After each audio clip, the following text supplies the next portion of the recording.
Welcome to Shift School. I'm your host, Lisa Costa. Class is in session. Let's make a shift. If the people you lead watched your last 30 days, not your words, your actions, how would they describe your leadership?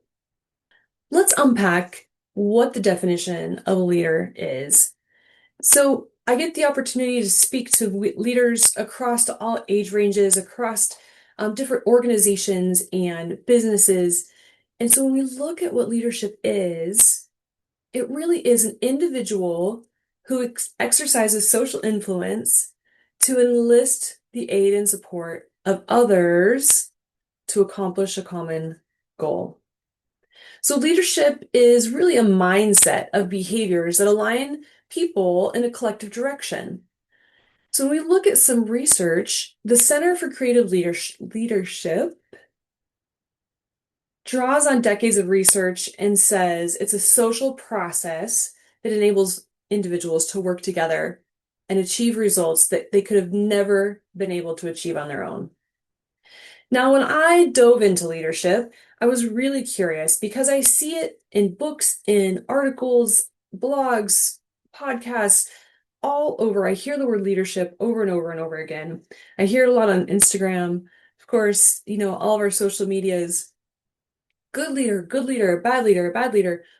What is a leader that we admire, that we look up to?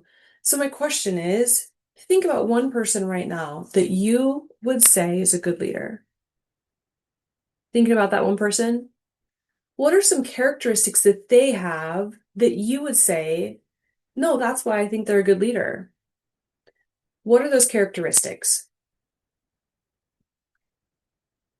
So I decided to dive deeper into this because if there's so much information out there, surely there's a structure, right, that says this is what a good leader is. So I went to the web search, I went to Google, and I said, how many books out there are there on leadership?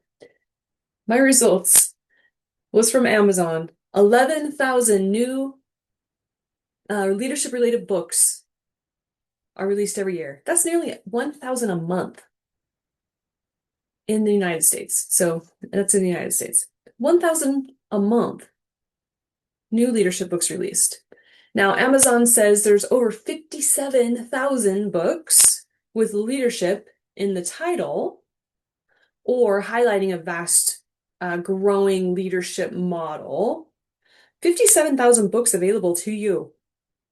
So do you have to read all 57,000 to determine what a good book is or a good leadership is?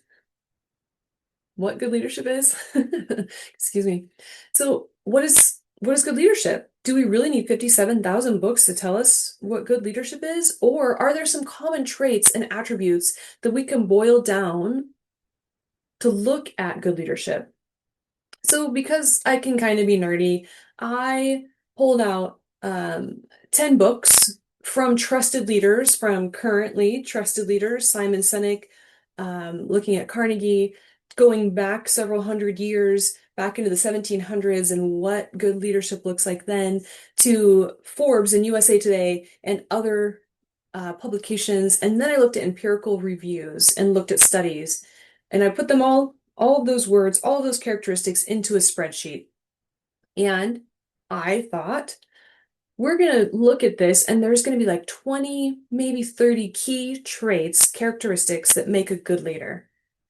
So I put all of these in that spreadsheet, and as I kept adding more and kept adding more and kept adding more, I found very quickly that there are a lot of characteristics of a good leader. There was over 200 in my spreadsheet. Now, if I really worked hard and went down and thesaurused every single one of those, I could probably have compacted that down a little bit further, maybe in the 100 range. But there was 5 that stood out over and over and over again. And these are the 5 that I call the foundational 5 characteristics of a good leader. These are the ones that I teach on repeatedly. So let's start with the first one. When you think about that one person I asked you to think about, that is a good leader, when we're thinking about the characteristics that they have, that we value as a good leader, the number one that came up over and over and over again was empathy. Now, empathy is the ability to understand and share the feelings of others. It helps build meaningful connections. It helps us understand people around us and have a little more humanizing effect so we can see people as humans instead of these weird other people as why would they do those things? So it's like putting our heart into someone else's shoes. And we can't lead people that we don't understand. So empathy creates this compassion that means we care about them. So holistically, we care about who they are and what's going on in their life. Empathy is extremely important. Now we have extremes of empathy. So if we have this measure stick, right, like 10, no empathy whatsoever to way too empathetic, there's a balance in empathy. And we'll dive into that in another episode. The second one, any guesses on the second one? Any thoughts come to mind? A characteristic of good leadership? Communication. Communication can be written, it can be visual, right? There's so much research on communication, but really it's clear, respectful exchanges of ideas. So using words, actions, tone, how do we communicate to the people that we're leading on how to get to that goal? Remember, it's all about that goal. How do we come together as a team to get to that goal? So it's not just speaking clearly, but also listening to what isn't being said that prevents misunderstandings and inspires action. So ask clarifying questions. Make sure when you're communicating with people via email, text message, voice, that you ask them, you can ask them what we're going to do next to understand if they heard what you were trying to communicate. Because sometimes things get lost in communication, or we think we communicated and we didn't. So if you have people that are asking you for clarification, that could be something to think about. Like, okay, how can I communicate that better? The third one, any guesses on the third one? Trust. Trust is huge. That might have been your number one. I'm not sure where you listed those characteristics when we were thinking about that person that is a good leader.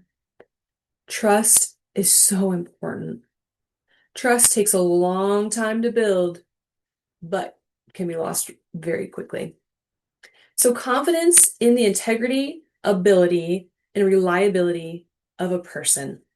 It starts with being trustworthy to yourself. Trust is the foundation of effective teams and leaders. So you have to be reliable. You have to do what you say you're going to do and don't do what you say you're not going to do. We need to be transparent so that people's questions are answered and they understand why we're working together or they understand what's happening.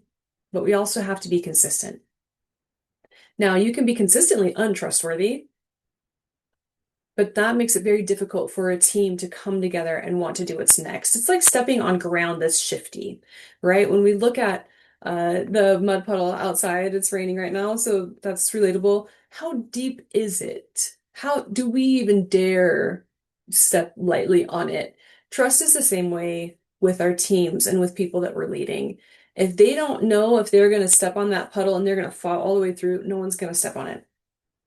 No one's going to be part of this team building with you, or they're going to tread very lightly. And you may get frustrated that things aren't happening because they're just not trusting what's going to happen next.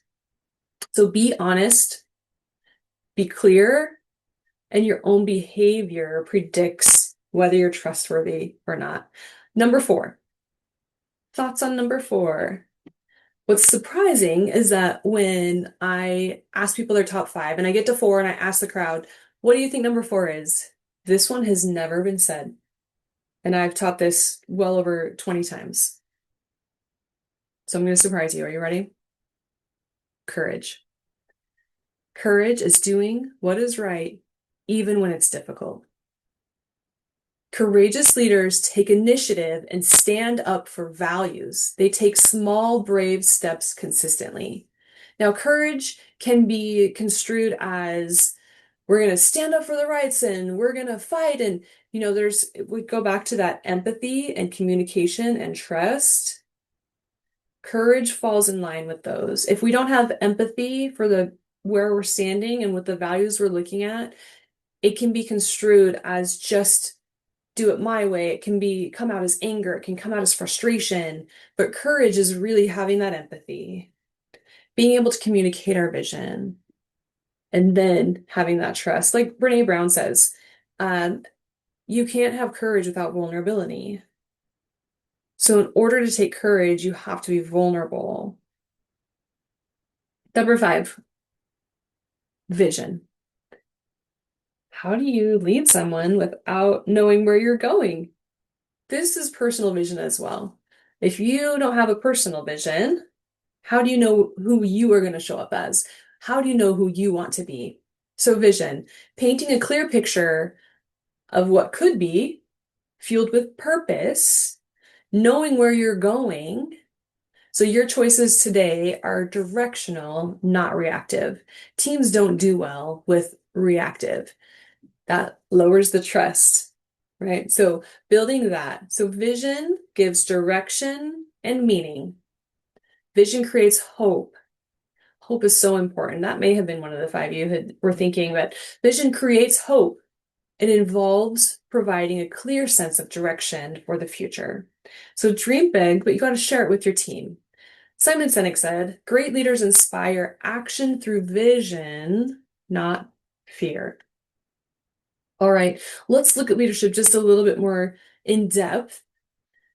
Again, research findings have shown that leaders, what they do matters more than who they are. What you do, because what we do actually reflects who we are.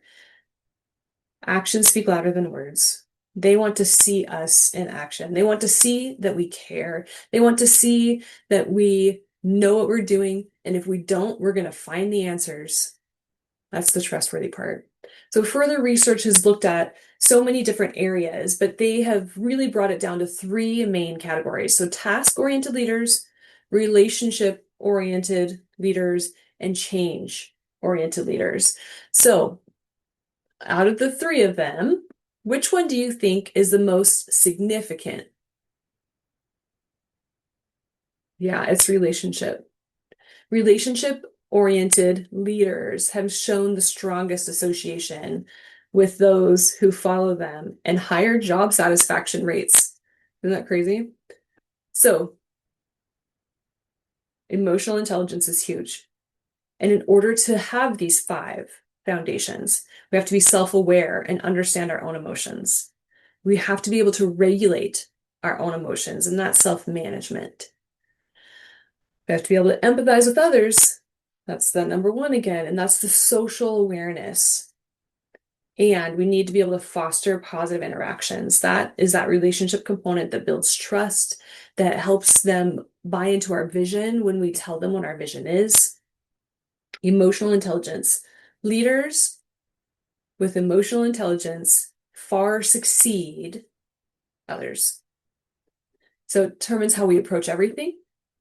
It determines our conflict resolution.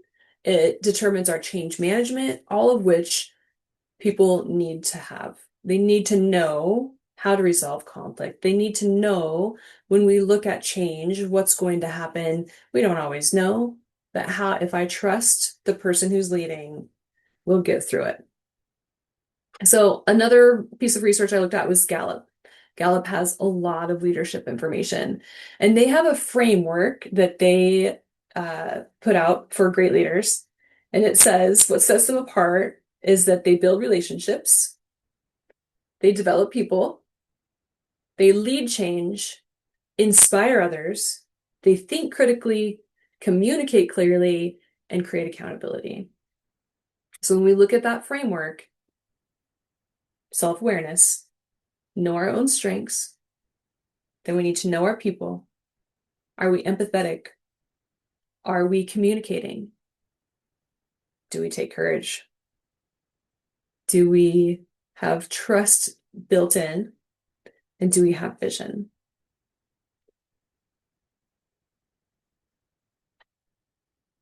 There was a 25-year review with over 1,100 empirical studies that confirm that leadership has measurable effects across the wide range of outcomes, from job satisfaction to higher performance to strategic organizational results. So when we look at companies that thrive, when we look at organizations that thrive, when we look at nonprofits that thrive, when we look at people who thrive, good leadership has a large range of outcomes. So the picture that I would love for you to think about today, to be dynamic, learnable, and relational, let's think about some of the things that we need to increase. The National Health Institute reports that to be effective, we have to lead by example. We cannot expect others to do what we are not willing to do ourselves. So in order to do that, we have to put action into our goals. So again, if the people you lead watched your last 30 days, not your words, your actions, how would they describe your leadership? So the only way to shift effectively, similar to an engine, when they're shifting gears, you hear it, you can hear the tension and where it needs to shift up or shift down. Similar things happen in us. What do you feel that tension is today? Which of those 5 foundational characteristics do you want to strengthen? If you made the shift, how would your leadership change? Let's unpack them again. So empathy. How can you have more empathy for the people that you lead? And you might be like, Lisa, I don't have employees. I don't have a large organization. Maybe it's just the people around you. How do you have more empathy for the person at the grocery store? How do you have more empathy for someone you interact with as you're crossing paths with? Do you hold the door open at the coffee shop? How do you see people? Putting your heart in someone else's shoes. Communication. Listen to what isn't being said. What is happening amongst those you are leading? Talk less, understand more, find points of clarity,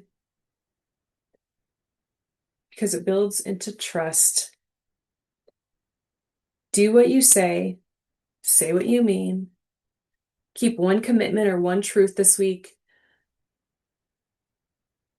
Have the courage to say the thing that needs to be said, to be vulnerable with your team. I'll bet you anything. If you took just a big deep breath of vulnerability and asked your team, hey, what are 5 things that I could be working on? Or 1. You could even say 1. I used to say to my teams, what is one thing I'm doing well? What is one thing I need to stop doing? And is one thing that I can improve on or that I'm doing that I can keep going or building up? Those are huge, but you have to be able to listen. And the courage part for you at that point is to not get defensive and to ask clarification and just say, okay, yeah, I can work on that. Can you help me give me some ideas on what that looks like for you? Huge. And that builds trust as well. And then finally, your vision. What is your vision? A lot of times it's the vision that was given to us, right? Here's what we're doing, go do it. What is your vision for that team? What is your vision for how you are guiding them and leading them? Write your vision down. If you don't have your vision written down, write it down. I had my vision as a team leader. I had my vision as a director. I have my vision as a business owner. I have my vision as a parent. They're very, very similar. They all say, fight for the highest possible good of those you're responsible for, and then break that down on how to do it. The difference between wanting to change and the change is the action. We have to practice it in order to get to the destination, or then it's just a dream. It's just things that we want to achieve that we're not ever going to be able to achieve because we don't put one foot in front of the other. What's one foundational 5, one micro action that you can implement before this week is over. One intentional step at a time. Don't bite off more than you can chew. Find success in one spot. Have a brave conversation. Show up. Have a moment of genuine presence. Find one commitment to keep. The habits and systems that got you here, they could be exactly what is holding you back from being the great leader that you want to be. That's the shift. It starts with one move. I'm Lisa Costa. Class is dismissed. Go make the shift.